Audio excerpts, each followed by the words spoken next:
Welcome back. Tributes continue to come in for the late Winnie Madikizela-Mandela. The lead anchor, Michelle Craig, is outside her home in Soweto. She joins us now live. Michelle, of course, we saw former President Jacob Zuma there earlier. Before we get to the high-profile people who are showing up, let's talk about the neighbors, ordinary South Africans who are coming through to pay tribute. You know, it's funny that you mentioned that, Shahani. That's exactly what we've seen unfolding here outside the home of Mama Winnie in Orlando West in Soweto. Just a steady stream of ordinary South Africans, some of them her neighbors, children from the community, all of them coming bearing some sort of gift, be it one flower, be it a bouquet of flowers. Just in the last few minutes or so, I'm going to just step out of shot so that our cameraman can give you a sense of what things look like as we're speaking to you now. When we crossed you just a little earlier, there were a lot fewer people than you're seeing now. This crowd made up of, as I said, ordinary South Africans, people from around Gauteng, from around the country as well. Some of them wearing their ANC regalia, some of them having their ANC flags. Others that we've seen coming through, members of the South African entertainment industry, a number of actresses, including Klubu Mboya, also showing up to come and pay their respects in the last hour or so. We've just seen coming out of the main gates of the home of Mama Winnie, the South African Council of Churches has also sent a delegation, among them Bishop Malusi Mpumwana. He was there. He spent quite some time inside the home there visiting with the family of Mama Winnie. I'm just trying to think of other people who are there. Of course, top of mind is Deputy President David Mabuza. He's also been inside the home, inside the premises for some time now.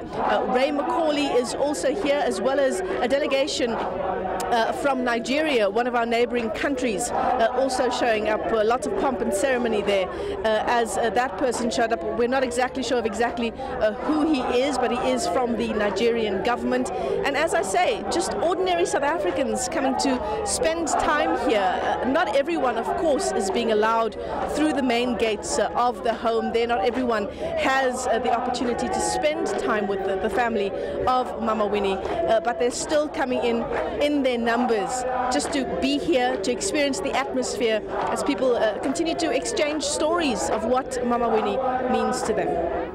Let's get to what the former president had to say. Of course, thanking government for the official funeral. He says it will be a fitting send-off, but also reminding South Africans of how she was detained and tortured by apartheid police. You know, it's such an interesting story, just because, you know, the books have been out there in the mainstream for some time now, but as we heard of Mama Winnie's passing, I think South Africans, government officials, members of the ANC are rereading those books, rereading the letters that we now know Nelson Mandela and Winnie Mandela exchanged while they were in prison at separate times. Heartbreaking letters, Shahan. In one of them, Winnie Madikizela-Mandela describes the moment where she was torn from her children, and she remembers, she says, Zenane is screaming, "Mommy, please don't leave us." And she says that was the real horror of the apartheid government. They knew exactly how to break down a woman, how to break down a family, how to break down a mother, and we know now that that was the moment that she was put into solitary confinement for a consecutive 200 days. When she left her children on that day, still wearing her pajamas, she had no idea who would be caring for her children. We also know that they were then sent to boarding school as their mother continued to be harassed, to be tortured and vilified by the apartheid police. And one other thing that she recounts in her memoirs is that she never got to meet her children's teachers. She never got to sit down with her children's teachers to discuss how they were doing in school. You know, as a mother myself, that's one of the things we get to enjoy about our children going to school. And it just shows shows just how cold and calculating the apartheid government was at the time, knowing just how to get to the root of a family and how to break it down from right inside. And she recounts saying she still feels very guilty about that time in her life. She says she effectively chose the struggle over her children, and she still doesn't know how they feel about it, although she recounted in her memoirs still feeling very guilty. This is just one of so many stories of the incredible life of this incredibly courageous woman, Mama Winnie Madikizela-Mandela, and I'm sure so many more stories will come to light in the coming days and these 10 days of mourning that we are observing at the moment. 10 days of mourning which will run up until the evening of her funeral service, which is set to take place on the 14th of April. We are now on day 2, I'm told, of these official days of mourning. Flags flying at half-mast around the country and around the world at our diplomatic missions.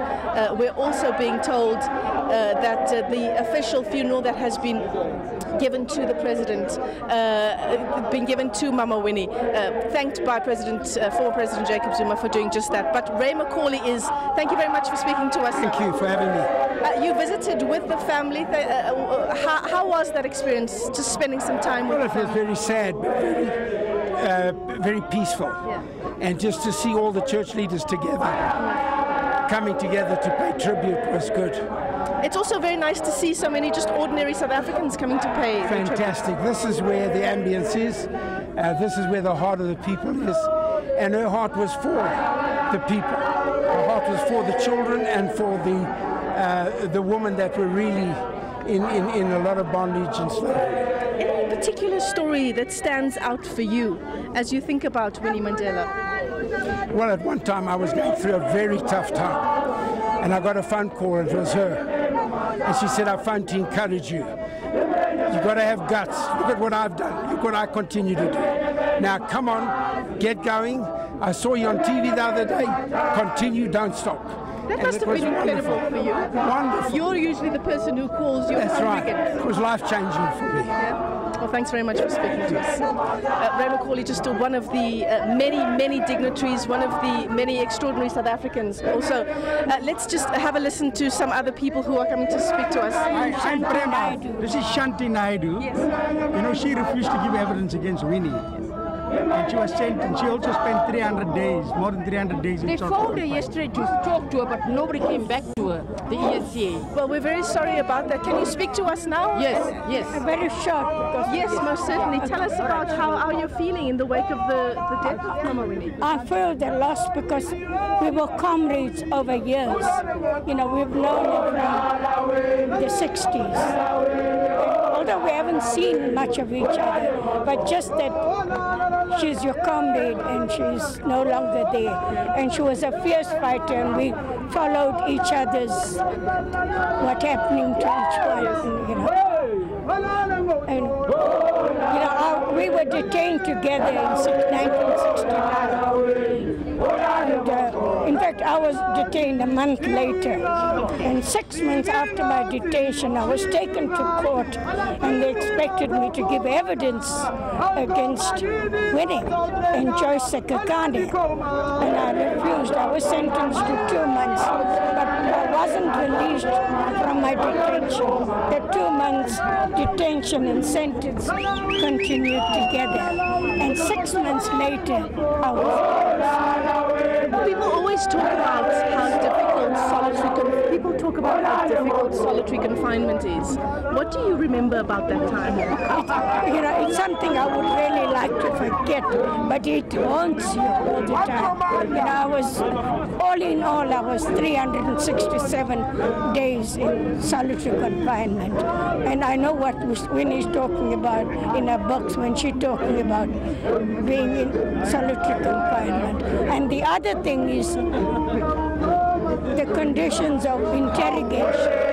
I was interrogated for 5 days without sleep.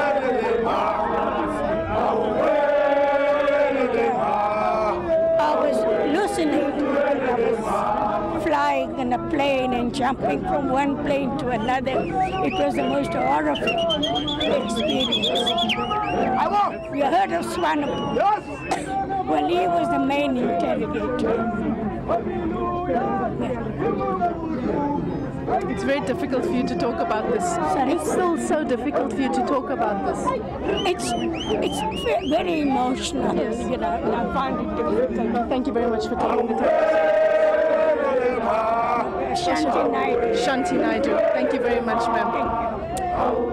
Shanti Naidu, she's telling us now that she spent 367 days in solitary confinement.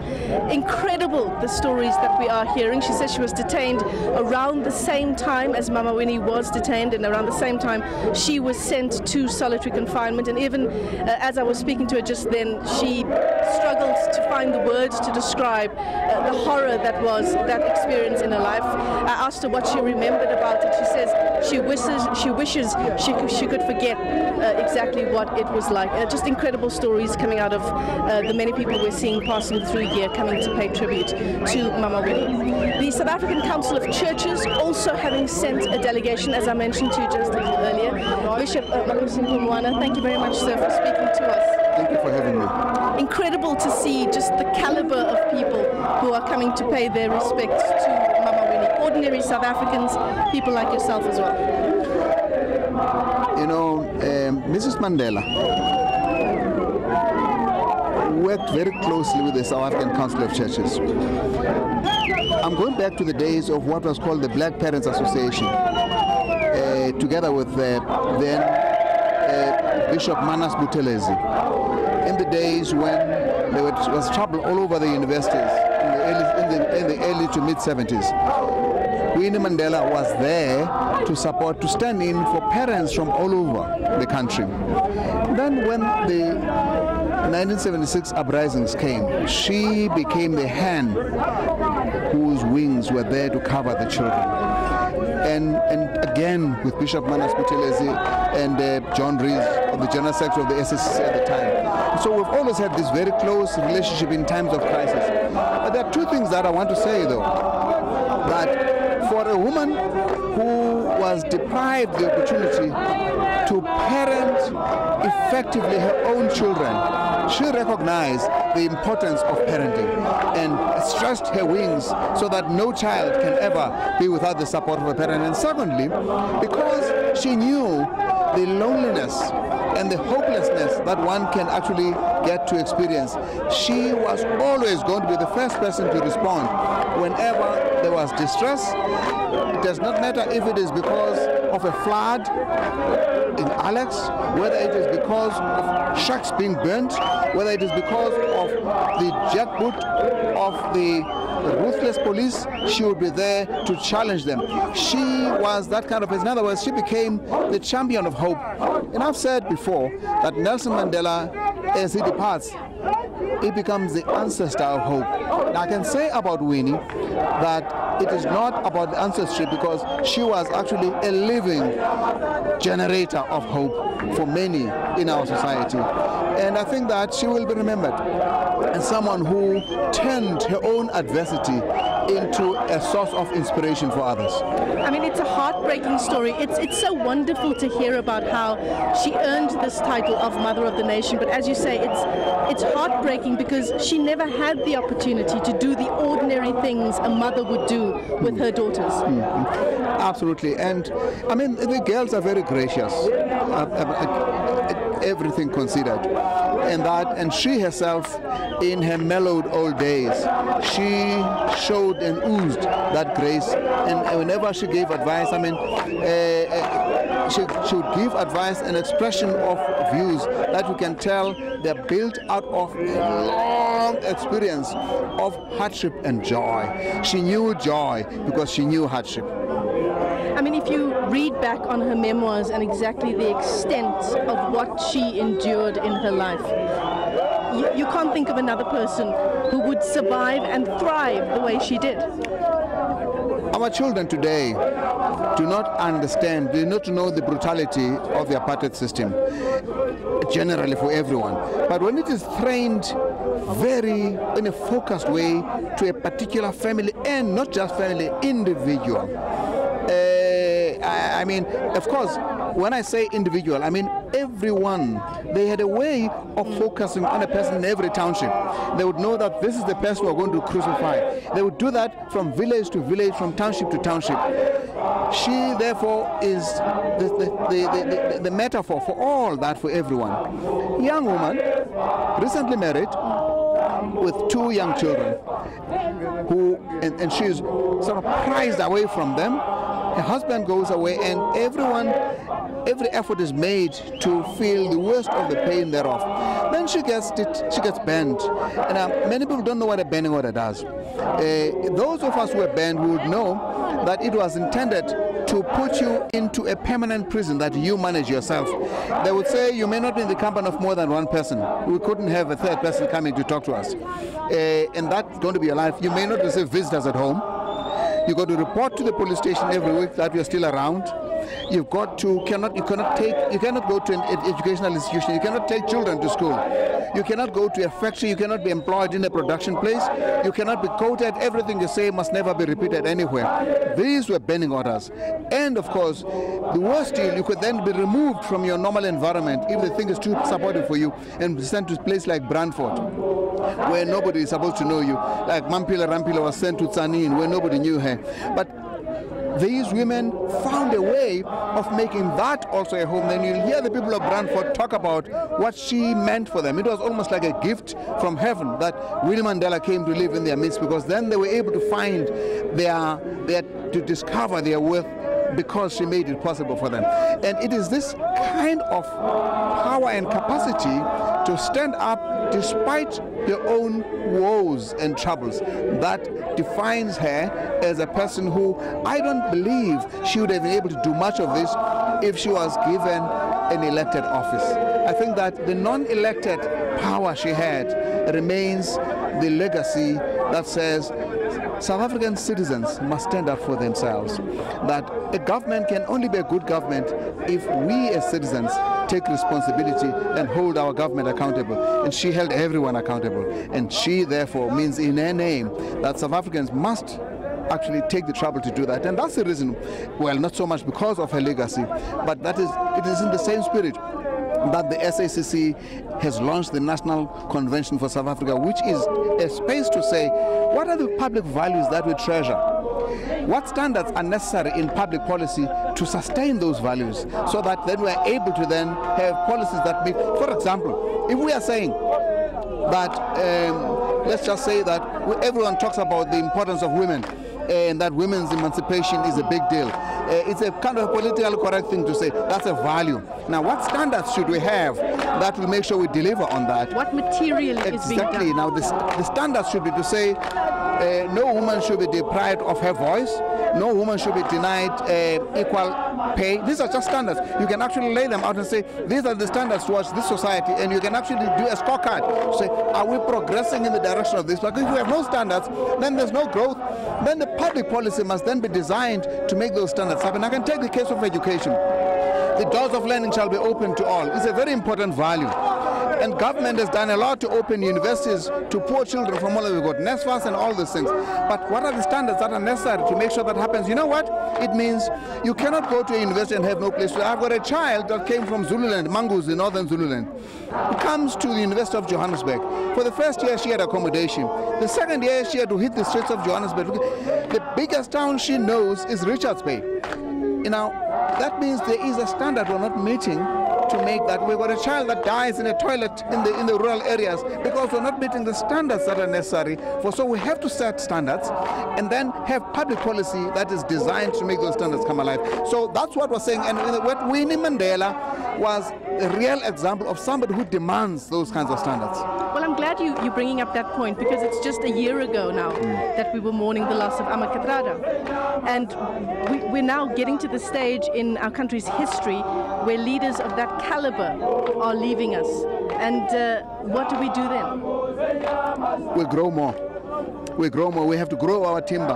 And we're not going to grow that timber by folding our arms. We'll grow that timber by taking the spirit of the Winnie Mandelas and move on with issues that matter to society, and do that and not sit and be victims. She would never do that. She was never a victim. And when she says, I'm a product of my people as well as the product of my tormentors, it means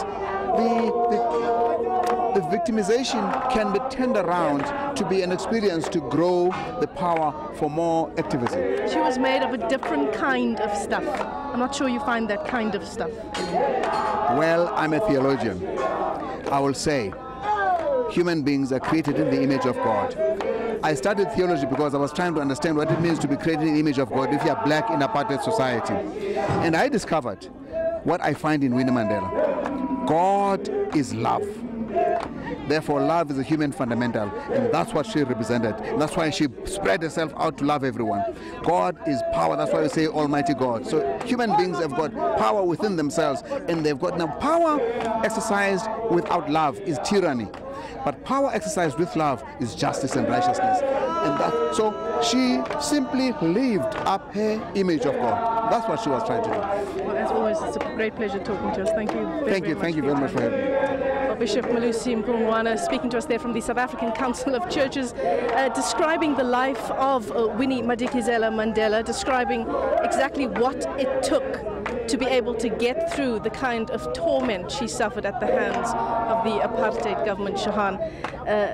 Also making an important point there, talking about the fact that we cannot be victims, as he quotes Winnie Madikizela-Mandela saying that she is a victim of her people, yes, but she's also a product. She's a product of her people, and she's a product of her tormentors as well. Just incredible insights coming out here as ordinary South Africans continue to share their experiences, their memories with us of Mama Winnie. Gives you chills listening to those stories, Michelle. Thanks for that, ENCA anchor and the lead anchor, Michelle Craig.